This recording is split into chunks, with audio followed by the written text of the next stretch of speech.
वो पोमेरियन कुत्ता एक पर्टिकुलर दिशा में देखता और भौंकता, और वो फिर खड़ा होकर रोना भी शुरू कर देता और दौड़ दौड़ के किसी के पीछे जा रहा हो ऐसा आवाज करता। इससे ये तो जाहिर होता है कि उसे वो चीज दिखाई दे रही थी जो हम नहीं देख पा रहे थे। स्वामी जी, क्या कुत्तों को सच में आत्माएं दिखती है? तो सबसे पहले नमस्कार, नमो नारायण।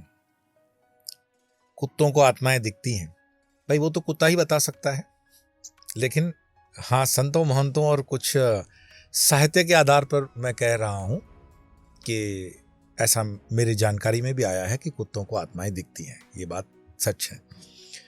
कभी कभी आपने ये देखा भी होगा कि जिन शहरों में आप रहते हो उसके आसपास अचानक से रात में, तो ठीक है चोर चौकों की वजह से उनकी भौंकने की आदत है, पर अचानक से भी कुत्ता रोना शुरू कर देता है, एक रोने की उसकी आवाज़ होती है। कुत्ता बहुत ही सेंसिटिव प्राणी माना गया है। यहाँ तक कि जो एक्सपेरिमेंट चल रहा है, आपने देखा होगा कि अर्थक्वेक से पहले, धरतीकंप से पहले भी कुत्तों को थोड़ी बहुत जानकारी हो जाती है, और उसमें फंसे हुए लोगों को निकाल कर सूंघ के लाना तो उनकी कला है ही। महाभारत की एक कहानी मिलती है कि पांचों पांडव जब सब कुछ छोड़ छाड़ के हिमालय से स्वर्ग आरोहण की तरफ बढ़ रहे थे, तो उनके साथ उनका कुत्ता था, वफादार भीम का कुत्ता। और यमराज कहते हैं कि आप इस कुत्ते को लेकर के स्वर्ग में नहीं जा सकते। तो कहानी ऐसी है कि उनको कुत्ता छोड़ना पड़ता है, वो स्वर्ग में अंदर अलाउ नहीं है। लेकिन कुत्ते का अवधूतों के साथ भी बहुत गहरा संबंध रहा है। अब भगवान दत्तात्रेय को अगर देखेंगे तो उनके सामने 4 कुत्ते आप देखेंगे।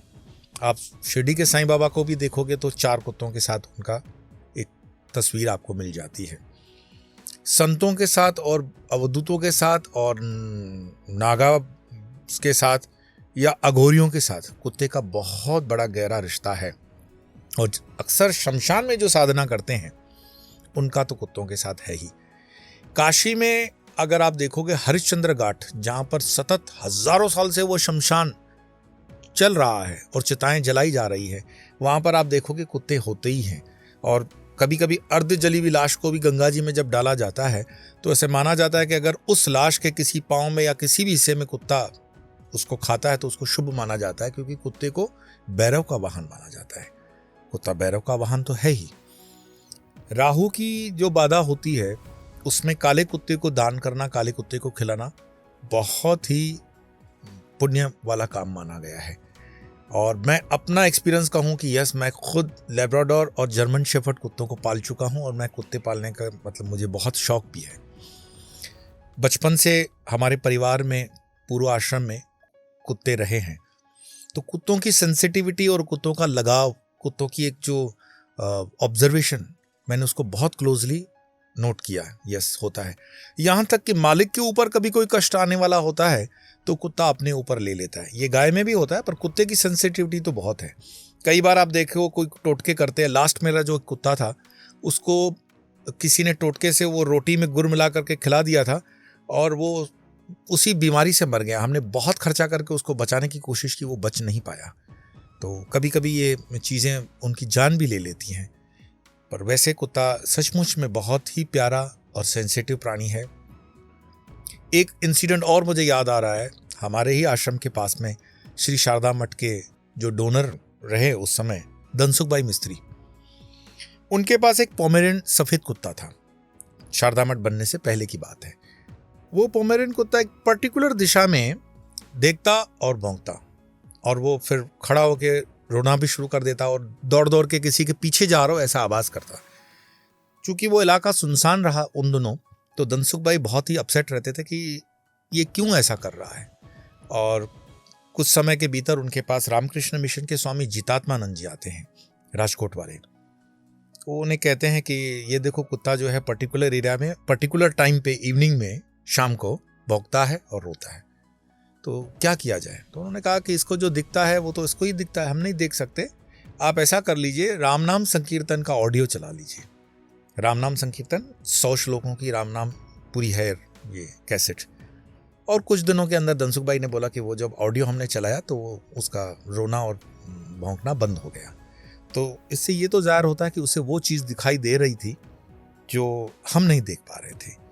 कुत्तों के अंदर और सेंसिटिविटी, मेरे एक परम स्नेही मित्र रहे, अभी तो वो शरीर में नहीं है, काफ़ी बड़ी कंपनी के मालिक थे, राजेंद्र भाई आचार्य। वो कहते थे कि सुबह 5 बजे मेरा विष्णु सहस्त्रनाम पाठ करने का नित्य नियम है, और मैं अपने पूजा के कमरे में जब जाता हूँ तो दरवाज़ा खोल करके अंदर जाऊँगा तो मेरा वो पोमेरियन कुत्ता जो है वो भी मेरे पीछे पीछे सुबह आ जाता है, और जैसे वो कहता हो कि मुझे भी पूजा करनी है तो मैं उसके लिए बोले आसन लगा देता था, और वो कुत्ता बिल्कुल उस प्रेयर की मुद्रा में बैठ जाता, और जब तक उनका सहस्त्रनाम चलता, विष्णु सहस्त्रनाम, तब तक वो भी सहस्त्रनाम में रहता और जो प्रसाद होता वो ग्रहण करता। तो ये कुछ ऐसे मैटर्स हैं, ऐसे कुछ मुद्दे हैं जिनको हम समझ सकते हैं कि यस, ये सत्य है।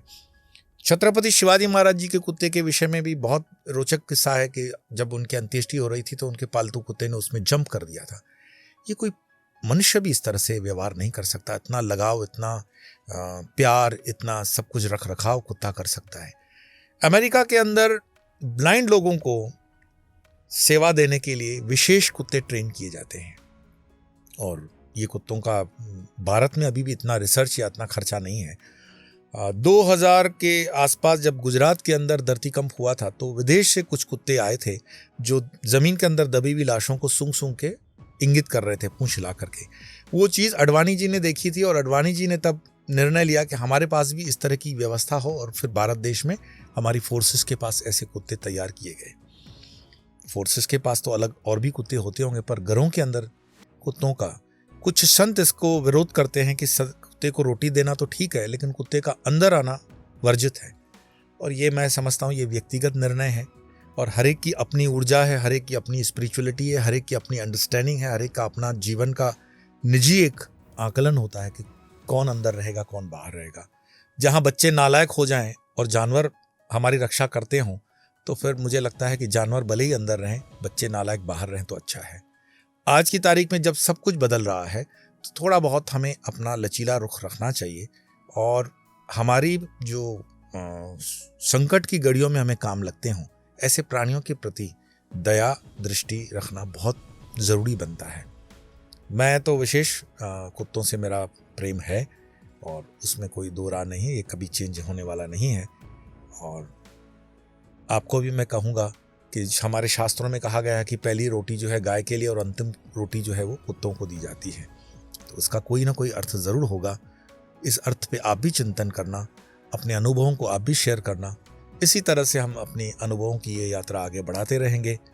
आज इतना ही, फिर मिलेंगे किसी नए टॉपिक के साथ इसी चैनल पर। स्वामी योग। नमस्कार।